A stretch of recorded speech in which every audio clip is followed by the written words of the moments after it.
Hey everybody, I'm Joan. And I'm Reilly. And you're listening to Anyways. So this week we have a very special guest. Yes, we do. You'd like to introduce yourself? Sure. I'm Luke Cunningham, and I'm the pastor of the Ark Church here in Huntsville. Yes. Yay. So thank you for joining us today. Thank you so much. So we just wanted to have you on, ask a couple questions about you yourself and this the Ark Church. So we're going to start off first with when did you start pastoring the Ark Church?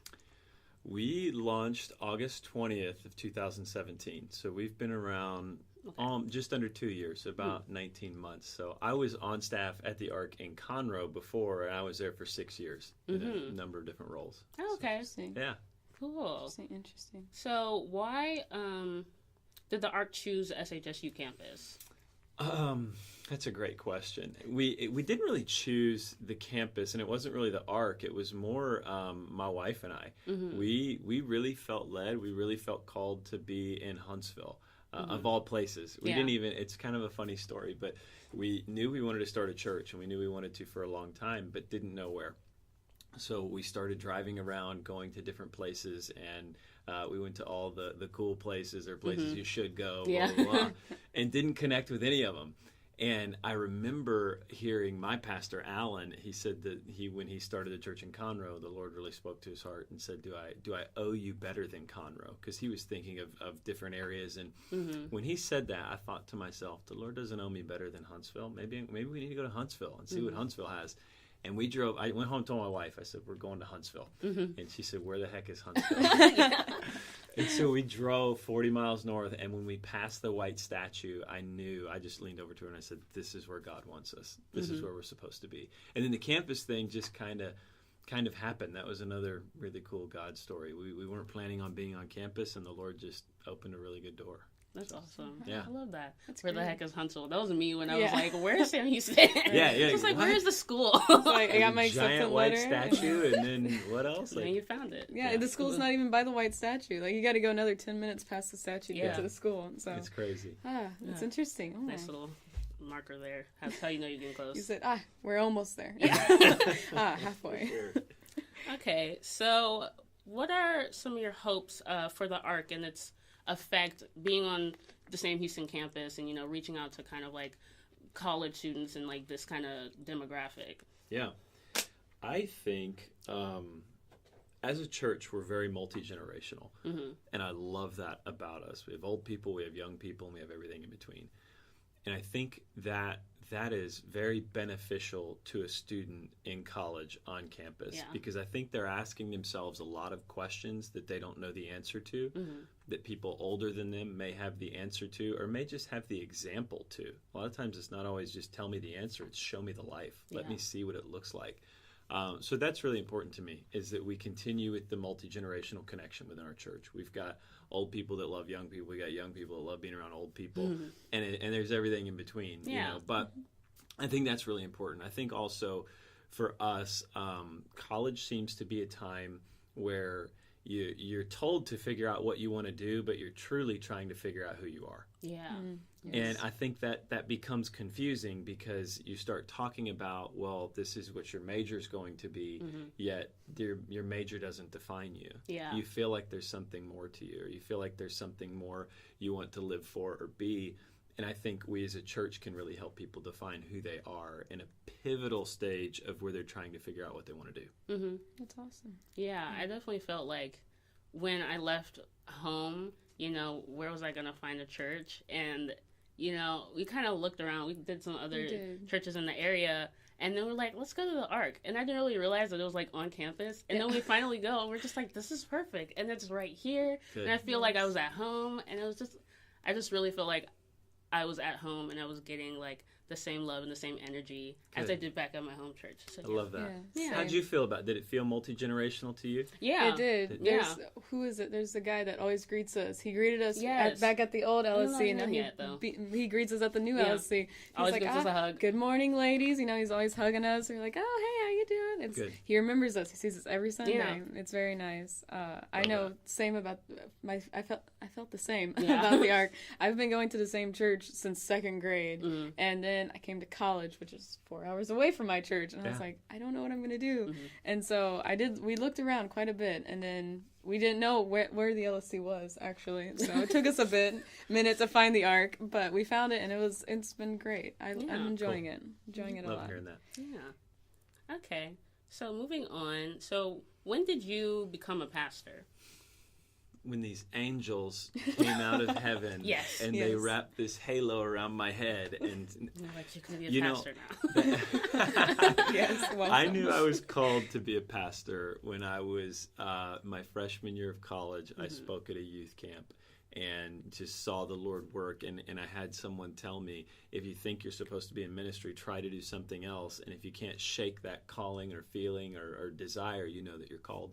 And that's kind of how it was for me. I tried a lot of different things. I redeclared my major a million times and tried to figure out what on earth is it that I want to do. And I knew I was just called to be a pastor. And so I took kind of an unconventional route and just started serving, started volunteering, started working at a church, then took over a ministry, and then went to Africa and came back and kind of all over the map and just kind of landed in the Lord's perfect path for me. So officially, I became a pastor, let me think here, 12, 13 years ago. I was ordained.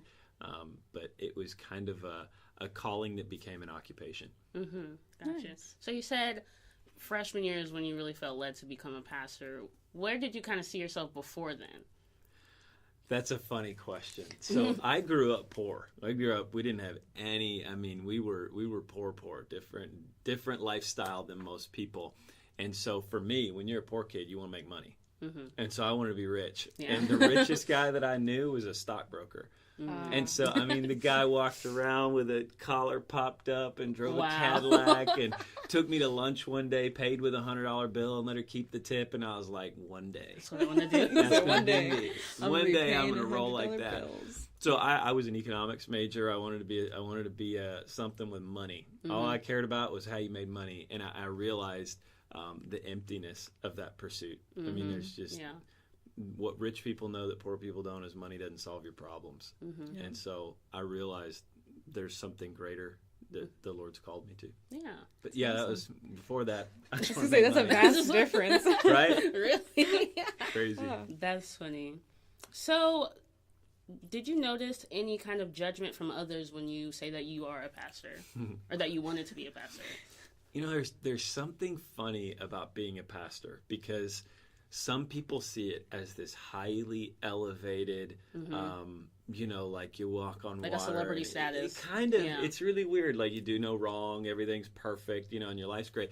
But there's still this human side, and there's a calling to it, and there's a spiritual grace to it, and everything else. But there's a calling, and there's a human side of it as well. Like when I'm at home, I'm still changing diapers. I'm still, I can be a really real challenge to be, to live with or anything like that. If my wife was here, she would say, So, yes, people do treat me differently, and that's kind of a challenge to walk through. I'll give you a funny story. When we first moved here 7 years ago, we were moving into an apartment, and there was a guy on his balcony, and he was just carrying on, cussing, talking, drinking, everything. He had beer bottles surrounding him, and he was, mouthing off about this and talking about that. And he looked at me and he said, "What brings you to town, brother? You want to come have beer with me? Tell me what brings you over here?" And I said, I just got hired by a church. I'm a pastor. And he oh, no. I kid you not. He goes like this. Where's my water at? Say this is his beer. He's sitting here holding this beer, and he goes, "Come have a beer with me. I want to talk to you." He said, "What brings you here?" I said, I'm here to be a pastor. And he goes, "Oh, well, praise God. I'm so glad that y'all are here. That's great." And so there is that element of people they just see you differently. They treat you differently. They act differently around you. They talk differently. And I'm someone who values authenticity. Yeah. So I walk a fine line between telling someone I'm a pastor and then letting them find out later after we've gotten to know each other. It's kind of hard. I wouldn't say it's hard to have friends, but it's harder to connect walking into it and them knowing he's a pastor. Yeah. What does that mean? Gotcha. What is he going to do, or what is he going to think? That's funny. I like how you said you love authenticity, because I really feel that in your sermons, like the jokes you make and things. It's very like straight up, and I'm just like, see, I love that. I love that. It's very relatable. Yeah. There are times where we're like, yeah, we do that. Yep. Right? It's just like, get on. Amen. So But it makes it a good sermon. It makes does. it funny. It does. And really engaging. It makes our notes interesting when we take notes. We're like, yeah, remember this. That's The awesome. star, the asterisk. That's funny. So what is one of your favorite memories that you've had while being a pastor? Or like, was there a specific event that made you realize like this is where I'm supposed to be? We speak generally to Huntsville, to when we planted the church in Huntsville. Sure. You know, I think when we started, we had 30 people in a small room and just gathered and began to share vision. Mm-hmm. And from that, sharing that vision and letting people know, hey, here's what God's called us to. Here's what we believe God's going to do, and we want to know if you want to be a part. We went from 30 people to 60 people, outgrew that room, moved into a larger room, and then we began to pack out that room. And by the time we had our last meeting, we had 100 people who were on our team saying, this is what I want to do. I want to be a part of this. Mm-hmm. When we moved from those meetings to a practice service, I remember looking back, seeing, I didn't even know if we'd have 100 people. And then we went up with 100 people on our team. And I remember thinking to myself, looking at all the people, thinking, God's at work here. Mm-hmm. Something great's going to happen here. And that was for me just a defining moment of, I mean, you start something. You all are starting something new right here, you know, and you ask yourself, I mean, is this going to go? Are people going to listen? Is it going to work out? Is it going to be successful? And then all of a sudden you see the listeners climb, and you see the interaction climb, and you begin to tell yourself, we have something here. I think a magical moment for me was when I knew we had it. I knew that the Lord was in it. I knew our team was in it. And lives were going to be changed, and we were on the cusp of something great. You could just feel it, you could sense it, you could see it on our teams. And throughout the life of our church, we've had multiple moments like that. Moving into the LSC expansion was one of those where we just felt like, wow, we've got something here. The Lord is really working here. To me, I value that because I value people. Mm-hmm. And I love to see people catch a vision, get involved, and see their lives changed. Yeah. Yes. Love that. Wow. I'm sorry. I know. That was really good. I know. We have the pastory moment right here. Yeah. Like on the sermon. Yes. Okay, so now we're going to do some fun questions. All right, let's have some fun. Yay. Yes. Okay, so we're just going to get to know Pastor Luke a little bit better. So first one we have is cake or pie? Yes. So cake. Or favorite dessert? Cake, really? Cake, yes. You know what? I used to be a pie fan. But and now icing, I'm a huge fan of icing. I love icing too. I'll buy like 2 pieces and scrape the icing off of one piece and put it onto the love other, that. and then have double the icing on one piece. I'm a huge no. icing fan. Me too. Yeah. Yes. I would have thought you would have said Oreos. Well, if that was an option, yes, I'm in. If Oreos is an option, I'm in. She wants to change the question to where it's cake, pie, or cookies. Yeah. Cookies. I'm a cookie fanatic. Yeah, see? High five. Love some cookies. Pie. Pie is the only way. All right. We love pie. Okay. And there's a pie bar down the street. We have. Yeah. There is, and it's good. It is good. Yeah. It's got good cake too. Yeah. We all got a sweet tooth. Right? It's okay. Yeah. Someday someone's going to agree with pie with me. Someone will agree. We'll wait. Okay. Anyways. Marvel or DC? This is a big controversy now because we have Marvel, we have Endgame coming out in April, as we talked about in our last podcast, and DC is doing something, I'm sure. They have Lego Batman. Trying to find They have Lego Batman, my favorite DC film. But they're trying to find Superman and Batman at the moment, so they're in a search. So we were wondering, Marvel or DC? You know what? I came into this knowing there's going to be a moment where I'm going to feel really old. I just knew that. I knew we're going to do this podcast. There's really a moment where I'm like, oh, man, I've gotten old. Would you believe me if I told you I have no clue which DC or Marvel has what? I know. Is the podcast over? Are we finished? Thanks for listening. Just cut that part out. So if I had to pick, I would go Superman, Batman, Spider-Man. Which one is Superman?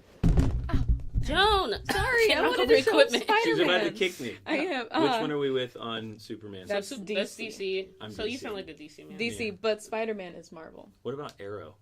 Arrow is DC. Okay, well then sounds like he's a DC man. Okay. That's fine. There was another comic show. Was Riverdale a comic?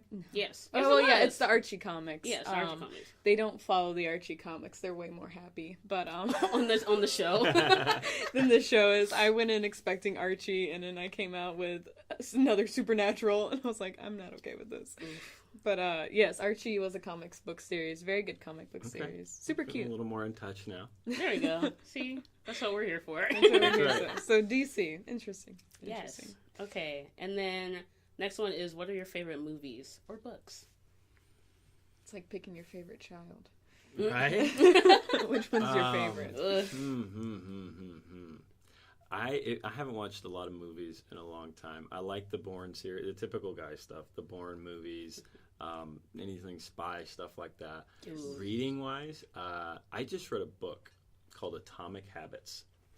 That is a phenomenal book that I would recommend for just like life habits, developing habits in your life. But a lot of what I read is nonfiction, boring leadership and stuff like that. So, you know what movie I used to love is Dumb and Dumber. I haven't watched it in a long time, but that was just an ultimate classic that never goes away. I still find myself quoting stupid lines from that. So. That's okay. We have lots of movies we like to quote. Oh, yes. Yes. That's awesome. Whenever I think of Dumb and Dumber, I just think of hey, is this sound annoying? And then they just start screaming in the car. Have you seen that scene? So awesome. Yes. And then he just joins. Like, that wasn't scripted. That's what kills me. None of that was scripted. That's Jim awesome. Carrey just said, hey, is this annoying? He's phenomenal. He's hilarious. I do Jim watch Carrey. TV shows. I binge TV shows. Oh, okay. Favorite TV shows? Well, This Is Us is one we always watch. Starts crying. Yeah, Cries just right. thinking about Seth it. Pearson, greatest man to ever walk the planet. Yikes. It's pretty. Where's the tissues? You're right. I didn't expect this to be a tear-jerking episode. Right? But yeah, This Is Us is interesting. I think I've seen like an episode or two. I haven't finished it. I know my mom loves it. Does she? I'm not big on TV. I know. I'm more of a movie person. That's true. Okay, that's just me. Or YouTube. Or YouTube. Or yeah. YouTube. My 3-year-old son looked at me the other day because I'm talking to people and they're like, hey, people don't watch TV anymore. They watch Netflix and YouTube. That's all that they watch. And I'm like, really? Is that really where it's at? My 3-year-old son comes up to me the other day and he said, Daddy, I want to watch YouTube. Like, how do you know about YouTube? Like, where'd you come up with YouTube? That's funny. He watches these like movies that are in Chinese of people assembling toys. Interesting. It's crazy. I'm like, son, he's fanatical about it. He thinks it's so cool. He's going to speak Chinese. I was going to say, watch him be bilingual. Yeah, I know. He will. Totally he will. But that's his thing. Awesome. He loves them. That's cool. Then you have like an ARC satellite church in China. Amazing. It's so awesome. That'd be great. This is how it all Sitting starts. Yeah, that'd be awesome. Oh my goodness. Okay. So next one is favorite college memory. Ah, yes. Since you were in college at some point, what is your favorite memory? At some point. Golly, just all of I love to have fun. I was always enjoying my friend. It has nothing to do with a class or a schedule or anything like that. I loved just living in a dorm, having fun, drawing things on people's faces, and all of the things that happened before an 8 a.m. class are kind of like what I really enjoyed. Favorite college memory would have to be, I don't know, eating $14 in Taco Bell. I just, you just kind of do those things. It's just kind of for me is the experience. It's like the college experience. Yeah. You stay up really late, you show up to class really early, and you're useless there, and then you just kind of start all over. Yeah. And then you figure out a way to make it all happen and become an adult at some point in your journey. So some point. I don't know. I loved it all. I loved intramural sports. I love just everything. We love intramural sports. Yes. I'm on the Quidditch team. Are you? Houston Quidditch team. You should come out and hang out with us sometime. No, listen, I've seen it, and I drove by it one time, and I was like, what the heck is going on here? These people are in capes and gowns with brooms and all this stuff. Joan. Okay. And someone told me it's Quidditch. We don't wear capes anymore. We still have brooms, so we don't wear capes anymore. But it's a lot of fun. You should come out and join us. Very cool. I'll come take pictures. There you go. You guys will destroy me in Quidditch. You will. Yeah, Joan's had some injuries or whatever. Yeah, just a couple minor ones. Nothing too crazy. Yeah. Nothing too crazy. Then just have a couple more questions. Sure. This one is favorite place to visit. Mexico. Ooh, really? Oh yeah, there is just something about Mexico. It's relaxing. It's fun. It's just kind of a cool spot. Nice. When did you go? Or like what for? Most recently, we went, Anna and I went right outside of Cancun. I believe is where it was. I get them all mixed up. But we went somewhere right outside of Cancun to little resort with a beach and a pool and mariachi music, and it was like that's great. So San Antonio? How do you? That's where she's from. So San Antonio is what I heard. It is like I'm gonna find any time to plug San Antonio. So good. I love San Antonio. Best city in Texas. You heard it here first. We went there. We went there, and we were praying about where we were going to go to start a church and everything else. And the food was great, but Huntsville was our heart. That's okay. You still got Pastor Luke on camera saying, San Antonio, we love San Antonio. Yes. It's like, if you can quote that, that'll be the name of this one. Yes, we love San Antonio. We love San Antonio. Okay. And then this last one is just, what's something you want to leave our listeners? Just like a final word, piece of advice. That's a great question.